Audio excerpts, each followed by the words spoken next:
I just saw someone in the woods. Okay, very good. We're freaked. Who's there? Whoever you are, this isn't funny at all. The demons are an integral part of the story of Little Hope. It's the crux of a lot of the things that happen, and that informs a large part of what we're doing. The starting point for each of the demons was the style of execution. They're based on a character that gets killed. That then informs how the character behaves, how it moves, how it sounds, and those are all brought together to give us that convincing, terrifying demon. In order to make convincing demons, you need to ground them in nature. So what we do is we use our understanding of anatomy and our deep understanding of biomechanics and the principles of the way things move and the way things actuate, and we apply this to the demon design. We obviously start with the production design. The production design is a drowned demon. What we need to do then is look for extra reference. We have to look at stuff like autopsies. We'd look at what happens to the skin when it gets exposed to water for a long time. We have to look at creatures from underwater. We look at various types of fish. Loads of images and real-world reference helps, although slightly gruesome. This particular demon we're looking at is the one that's been hung. We didn't want to show the whole of this character, and right from the beginning we said, let's focus on the areas which are the most terrifying. And so the overall silhouette of the character was to be like this twisted rope. Her limbs had coiled, and so we were exaggerating the metaphor of this hanging. 1,000 years of being trailed along the ground, it had worn away her feet, the bones being worn down, the nails being broken off. She'd been in pain for a long time. The most key of all of the elements was the face and how we framed that, and that was that broken, twisted neck, one eye remaining, a tear coming out because it's that last remains of her soul. The noose was digging into her neck, and her tongue was actually so bloated and grown that actually became a feature for us in the game, that tongue actually becomes a grapple to get hold of some of the characters.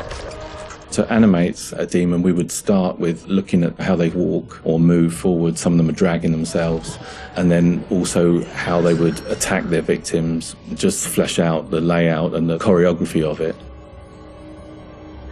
Mocap is a big help. Obviously, it's a lot faster than keyframing from scratch.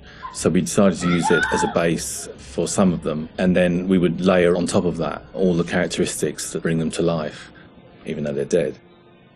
The Crush Demon in particular was difficult to work with because we weren't able to use motion capture footage, so that is going to be completely hand animated. So that meant we were really starting from scratch. All the other demons, we did use actors' footage, so we have a lot of actors with spikes tied to them, limping across the scene. Let's get the fuck out of here! On the Broke Demon, we asked the actor to use various props to try and achieve the sort of movement that we wanted. And I think he did a great job. It was really successful. We've had to, again, add on to that to help with the weight and the believability.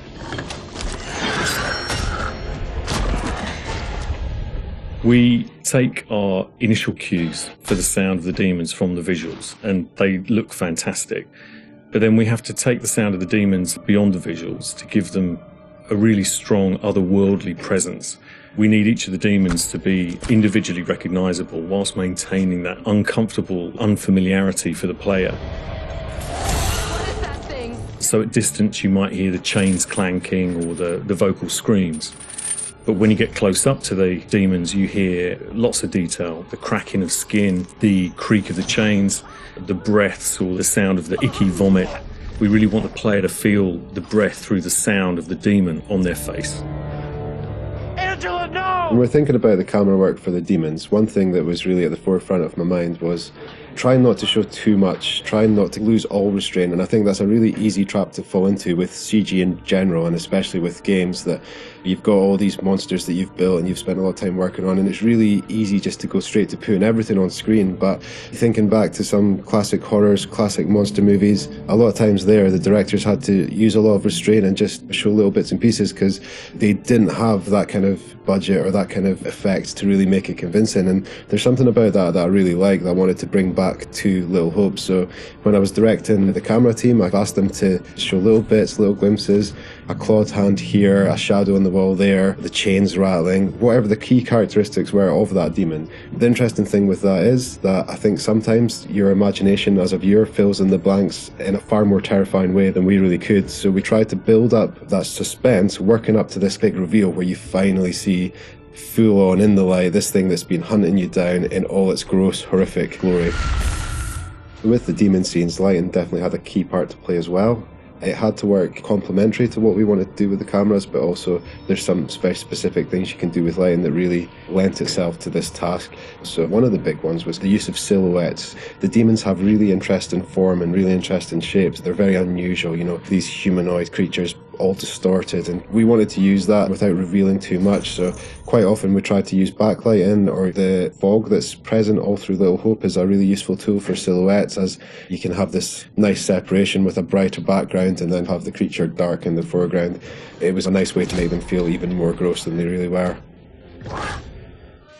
The Little Hope narrative is extremely multi-layered, and the demons not only represent the tortured souls of the characters, but they also represent the psychological trauma that humans can obtain through witnessing traumatic events. So when the game opens in the prologue and the main character is witnessing these traumatic events, we underscore this with really strong male Gregorian choir, which we use later in the game when the demons are attacking, to really strengthen and reference that psychological trauma with the tormented souls of the characters. Run! Now! The broken demon's the most terrifying because of the way it moves. It's really unsettling because you can't anticipate where it's going to go next. All the limbs are breaking and it's all moving in a really erratic way. So if you were to try and escape from it, you wouldn't know where to go because it might go there or it might go over here. So that's the most terrifying in terms of unpredictability, I suppose, and having a deep effect on your psyche. Interestingly, when you work at Supermassive, you get immune to horror. That's one thing I've definitely noticed. The powers of horror somehow get lost in me every time I'm watching a horror movie. I don't get so scared anymore just because I see this stuff every day. But doing those demon scenes, I must admit, even watching them back as they were work in progress, it was always like fairly distressing and fairly horrific. So hopefully some of that comes across in the experience for the player too.